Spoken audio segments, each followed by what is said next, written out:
to the first episode of Monthly Morning Media. I'm Jackson, my co-host is Ryan, and in this series, each month we come together in the morning on a certain day and talk about some media that we have seen and appreciated over the previous month. So they don't have to be new releases, but we try to do at least one new-ish release each month, and otherwise just ones that we've either just discovered or found a new appreciation for. And with that, I'm going to toss it over to Ryan for his 5 picks. Hey guys, hope everyone's having a great day. To start things off, I'm just going to share with you guys my picks for the month of December. And starting with number one. Number one is my favorite album that I listened to this month. It's not a new album. I have one new release that I'll be sharing up here, not music related. But my favorite album that I listened to this month, which has been one of my favorite albums for a very long time, is Sgt. Pepper's Lonely Hearts Club Band by the Beatles. There's so much to love about this album. It was their first album that was recorded in the studio. What Ryan meant to say here is it was the first album where the Beatles were using the studio as an instrument rather than just using it to record their music. And it was just a really amazing work of art. Obviously they were all tripping and doing all kinds of drugs and stuff, but I don't know, but maybe they were on something. They just don't make music like this anymore. It's phenomenal. A lot of my favorite Beatles songs are off this album too, as the Beatles are one of my favorite bands. She's Leaving Home in particular is just one of my absolute favorite songs of all time. And just the whole album, it's just, it comes together. It's so cohesive, it flows so smoothly, so well. And listening to it on vinyl, which I have, is just an absolute treat. If you, for some reason, have been living under a rock and haven't somehow heard this masterpiece of an album, please go and listen to it right now. Alright, this next one is probably the one I should have started off with, because this is the big one.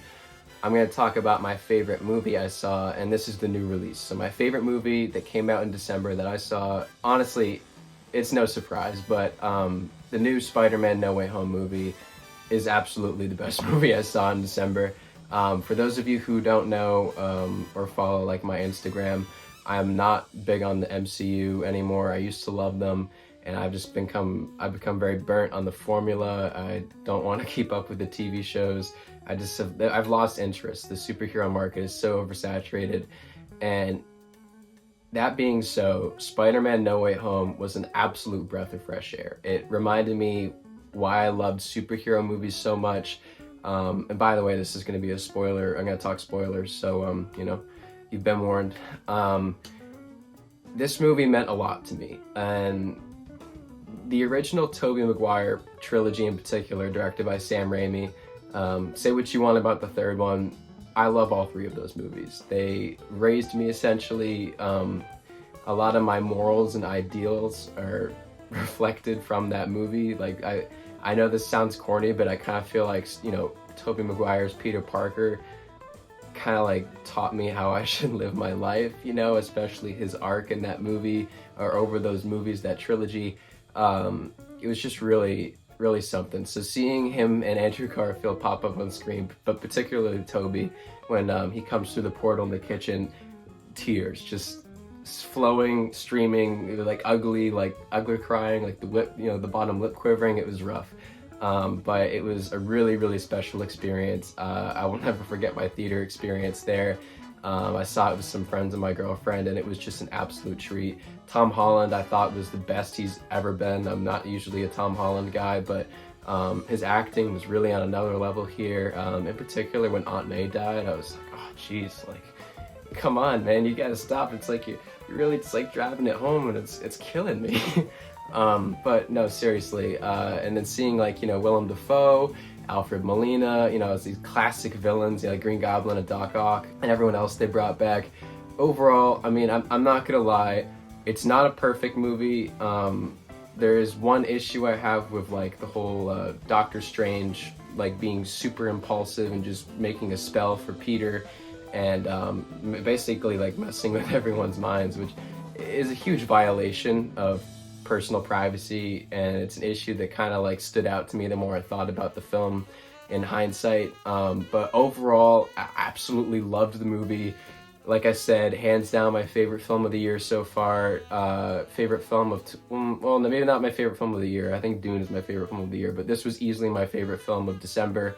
An absolute treat. This is a theater movie, if there ever was one, so go out and see this in theaters. It's absolutely worth it. For my next pick, I'm going to be sharing my favorite song that I listen to. I'm not going to lie, this is my favorite song of all time, and I figured since this is like my first like time doing this video like on this new channel of Jackson, I figured that you guys should know my all-time favorite song is Lose Yourself by Eminem. I heard it at a very early age. It got me into rap, but just music in general. I wasn't really big on music. I know that's crazy. But yeah, Eminem and that song really got me through a lot of dark times. It's one of those like really upbeat, like, you know, it talks about like, you know, really going through the shit, but like also like rising above it and getting yourself out of that pit. And that whole message is a message, whether it's in movies or film or music, it really means a lot to me. So it's very inspiring. I love the song. I've loved it for as long as I can remember. And of course I listen to it all the time. It's always popping up, whether it's on like a workout playlist or just like a regular playlist in general. My favorite song, what can I say? So yeah, definitely the best song I listened to this month. For my next two picks, I'm not gonna lie, they're both movies. I'm obviously a movie nerd, movie enthusiast, call it what you will. But for my next two picks, this one I'm going to talk about is one that I've already seen, and then the next movie I'm going to talk about is a movie that I hadn't seen. It was a first-time watch for the month of December. So for my next pick, I'm going to be talking about The Matrix. It's The Matrix. I don't know what else to say. You know, Keanu Reeves is incredible. The Wachowskis just knocked it out of the park with this movie. It's one of the best sci-fi movies of all time. It's one of the best action movies of all time. It's one of the best kung fu movies of all time. It's just got everything, you know, and maybe The Matrix is real. We don't know, you know, maybe we're just slaves to a race of robots, you know, the human race has just been enslaved and we don't know it. But this movie from top to bottom is just an absolute masterclass of filmmaking. I cannot talk enough praise about The Matrix. Neo and Trinity, their relationship, it's just incredible. I recently went and saw the new Matrix movie the day after Christmas, so then I came out of the theater and I actually liked that movie, and I was like, oh, I need to go see The Matrix. I need to watch it again, and I actually watched it on VHS because I picked up a VHS player recently and a VHS. So that was a pretty cool experience. There's something really special about watching a movie on VHS, especially The Matrix. And for my last pick, I'm going to be sharing the movie that was a first-time watch for me, but obviously didn't come out in December. And that movie is The Wind Rises, directed by Hayao Miyazaki. I'm pretty sure it was his last film. It's a brilliant anime from Studio Ghibli, and like I said, it was Hayao Miyazaki's last film, which was really special. And this movie was just incredible. It's about this guy named Jiro, who's an airplane, he builds airplanes. I don't know, I'm blanking on the word, but he builds airplanes, and it's also like a love story too, so it's like he's trying to balance his passion for, you know, pursuing his dream of building airplanes and doing what he wants to do, but then along the way he meets this girl who he falls in love with, and then she's sick, and he has to try to balance like doing what he loves and being with her, and it's a really, really beautiful, eloquent story. Obviously with Studio Ghibli, the animation being incredible is just an absolute given. It's gorgeous to look at, and the fact that it's all hand drawn is just like nuts to me. I've recently gotten to anime. I'm not like I'm a pretty big anime fan now, but for a while it just like wasn't really my thing. And this movie was definitely one that like reminded me why I love anime so much. It's a really beautiful film. I highly recommend watching it if you haven't seen it. Especially the English dub. I'm not usually an English dub guy. I usually prefer like the Japanese with the subtitles. But you got Joseph Gordon-Levitt in there and a bunch of other really good people. Stanley Tucci's in there. You know, I'm kind of blanking on a couple other people, but it's a really, really great movie, great cast, and just, it's a Studio Ghibli movie, and it's absolutely one of my favorites. So yeah, I think that's going to wrap it up for my picks. And now it's time for my 5 picks. So firstly, one of the new releases I'm going to be talking about, I'm going to be talking about 2, is a book. And the book is The Lyrics by Paul McCartney. And this is a giant 2-volume book, so I haven't read it all, but you know, once you read some of it, you kind of get the gist. Pretty much it's his lyrics in like most of the songs that he's written, and he just kind of explains the bigger picture story behind it. And I think it's really interesting as a songwriter myself, not necessarily for like inspiration about like song structure and that, but more of like how to tell stories in within songs. So with that being said, I recommend it to any songwriter who wants to drop like $90 on a really good piece of learning material. Now my other new release is a YouTube video, and the name of the YouTube video is Modular Synth, parentheses, not a spaceship, this is an instrument. And it was uploaded by Rob Scallon, who is a guitar player and YouTuber. And what I really like about this video specifically is just how casual it is. So it's him going to his friend's house, also a big YouTuber, but and plays with his modular synth for like literally 50 minutes, and you know, it's really fun to watch, I guess, if you're into that kind of thing. But it's really just casual, and they're just playing around with it, and you know, I just think that'd be a really fun thing to do if I was standing in front of this giant modular analog instrument. I would want to be playing around for literally hours with it. So that's that pick. On to my third pick, which is from, you know, the way past, but last month, December, was the month of Christmas. So this album is A Christmas Gift for You from Phil Spector. And now if anybody knows who Phil Spector is, you know that he's very revolutionary, especially in the 60s. His wall of sound technique, it's just unlike anything really that you'd ever hear. And, you know, Phil Spector killed somebody, so maybe not the greatest human being on the earth, but for sure the work he's done for music was incredible and revolutionary, and you can't really get away from that, even if you're talking about the other bad things he's done.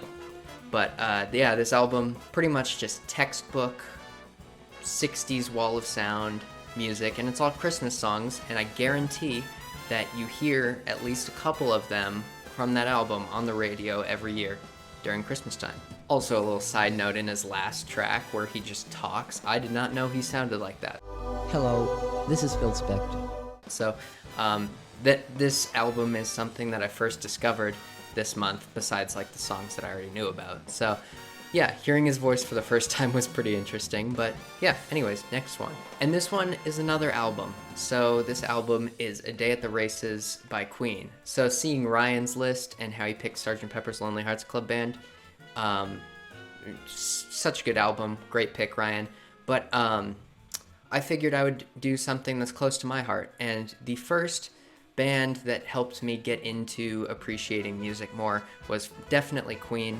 And you know, A Night at the Opera is their like pinnacle album, but I've just been coming along to A Day at the Races recently, this past month more specifically, and it's just a really good album. It's a perfect follow-up to A Night at the Opera, because with an album like A Night at the Opera, you literally can't top it. So, you know, it's not as good, but it still has that same beauty and I think incredible genius aspect. So definitely, if you're going to listen to anything or watch anything or read anything from this list, listen to A Day at the Races by Queen.